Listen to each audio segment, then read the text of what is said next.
If you're a fan of NBA basketball and NBA personalities, then you are probably more than aware that Shaquille O'Neal, the Big Diesel, is about his money. You'll see him in the Papa John's commercials, you'll see him in the General commercials, and recently you saw him in an FTX commercial, and that's what we're going to be talking about today. Real quick to catch you up on speed in case you're from another planet, Shaquille O'Neal is one of the top 10 greatest NBA players of all time. He's a center, formerly played for the Orlando Magic, the Los Angeles Lakers, the Boston Celtics, and the Miami Heat.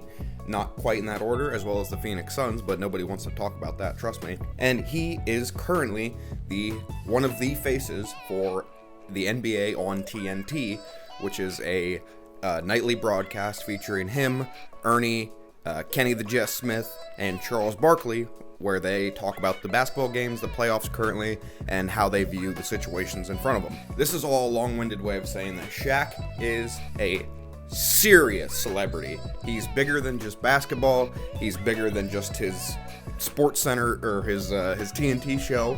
Shaq is a big name, and he's somebody that is easily recognized by millions upon millions of people all around the world. A little bit over a year ago, Shaq was featured in a commercial for FTX, a now defunct crypto trading service, where he said that it's so easy that you don't even have to be an expert. That was essentially FTX tagline. Not only did Shaq reiterate this, but individuals like Steph Curry, other celebrities like Tom Brady that got involved. All of these people put forth this idea that you don't need to be an expert to trade crypto. FTX has everything that you need. If you know anything about crypto and what goes on in that world, which I would highly suggest against, you don't want to burden your brain with that nonsense. You probably know about FTX, you probably know about Sam Bankman-Fried, you probably know about the closure of that crypto exchange and how Sam is currently one of the most wanted men in the world. With that comes a lot of lawyers, because there was millions upon millions, if not billions of dollars tied up in this. Lawyers representing clients of the FTX service are currently attempting to serve lawsuits to several individuals, one of them being Shaquille O'Neal. Now, unfortunately for Shaq, his responsibility in the situation has been sort of blown out of proportion in comparison to some of the other celebrity athletes who are also spokespeople, but it is sort of his own fault. Shaq essentially avoided being served his suit sentence for a few months, and because of this, the Moskowitz law firm, the individuals representing the FTX victims, if you want to call them that, the Moskowitz law firm served Shaq his suit papers. So he was served, and now people are wondering, what was Shaq's actual role in this? What is this lawsuit? You know, what's valid and what's just a bunch of crypto, you know? What's a clean crisp dollar bill and what's a fake token in the digital world? Getting down to brass tacks, Shaq was asked about his involvement in the scheme, and he essentially said, "I'm just a spokesperson," something that I kind of believe. I don't doubt that Shaq and his team were approached by FTX with a check, with a real nice 7-figure, maybe even 8-figure deal, and said, "Hey, all we need you to do is come on our commercial, put a little wig on, knock a lamp over, and that's it. That's a lot of money just to come onto our commercial and just say some nonsense."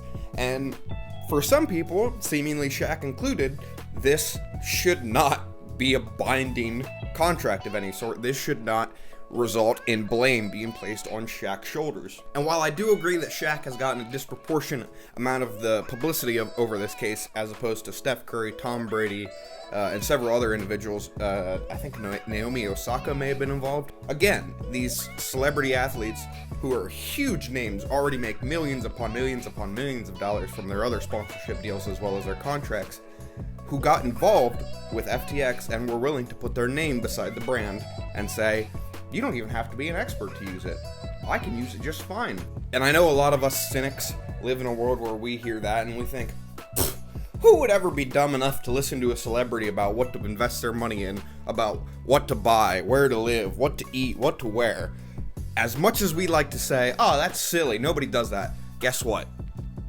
Everybody be doing that. I think it makes even more sense when you take a step back and you look at the current state of finance in the last 5 years in the world, not just in America, in the world over. We have had literal economy changes due to COVID and all the issues that have arisen from that. And now you have a lot of desperate people, a lot of people who lost their nest egg, a lot of people who lost their savings because of all the nonsense that we had to endure. And now they're desperate, they're hungry, they're looking at rent like they might not be able to afford it. And crypto, FTX, it may be the savior. And for maybe a handful of people it was. Unfortunately, most of those people were already the top of the top buyers who didn't need to make any more money to begin with, and the people that got screwed over were the normal everyday guy who just tried to make a couple grand so he could afford rent, afford food, get by and return to the normal life that was promised to him when he was born in 1960. And of course, what I just described to you isn't the case 100% of the times. You do have a lot of just douchebags and jackasses who just want to make a quick buck trying to take advantage of the crypto scene and make their money while it's there. But again, you do have these honest to goodness individuals who saw somebody who they think is smart with their money and somebody they think knows how to invest say, put your money in this, and they did, and now it's gone. So that extends into responsibility. Who serves the burden of the bear in this case? Obviously, you have the FTX company themselves, Sam Bankman-Fried, who was practically running one of the world's largest MLM since frickin' Ponzi himself. Obviously, he shoulders a majority of the blame, but he isn't doing that, isn't going to help any of the little guys. He might go to prison, he might have all his assets seized, but that's not going to help Jimmy in Oklahoma, who put 3 months worth of money into the service and lost it. And of course, our knee-jerk reaction is, well, whose money was it? Who put the money in? That individual is responsible for it. It's their mistake. If they lost the money, they lost the money.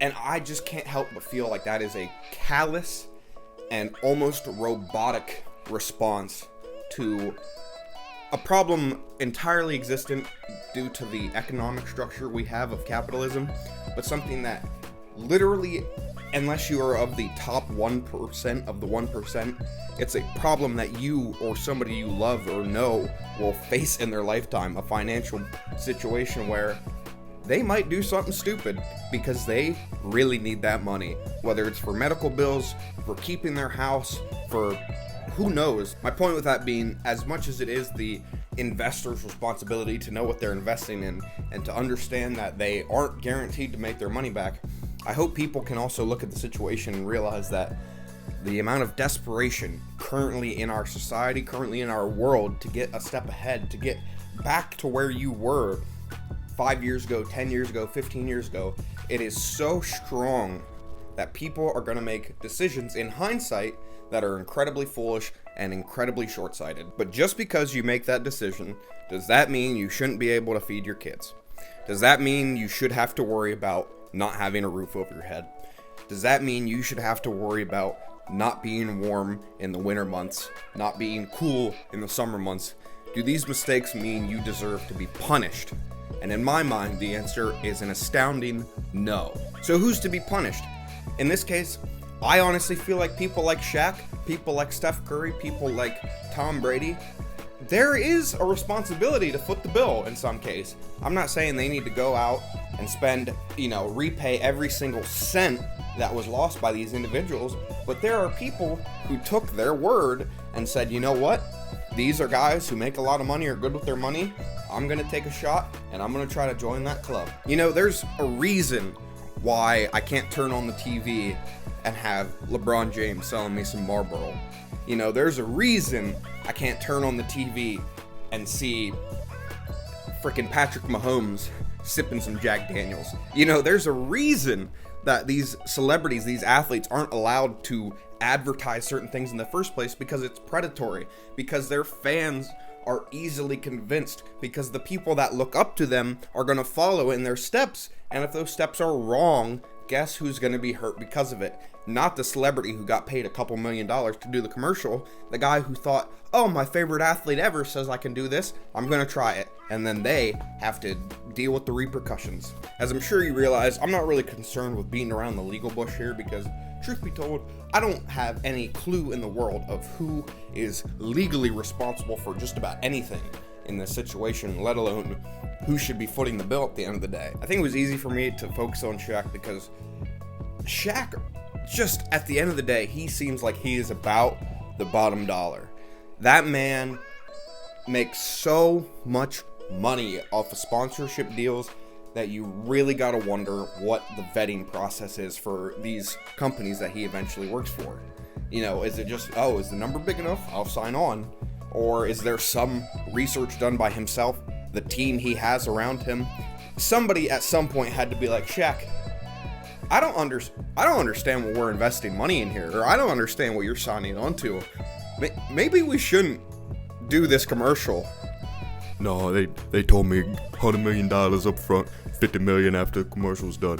We're doing this commercial no matter what.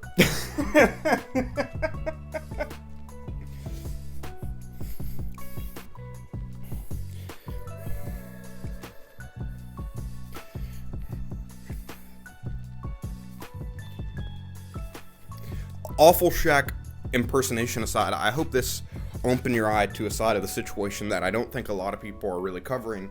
I think a lot of people are getting hung up on the idea that Shaq didn't hold a gun to these people's head and make them invest in FTX, when essentially they didn't have to hold the gun to them, but more or less they loaded the proverbial bullet that allowed this person to pull the trigger to eventually sink their life savings into the now corpse that is FTX.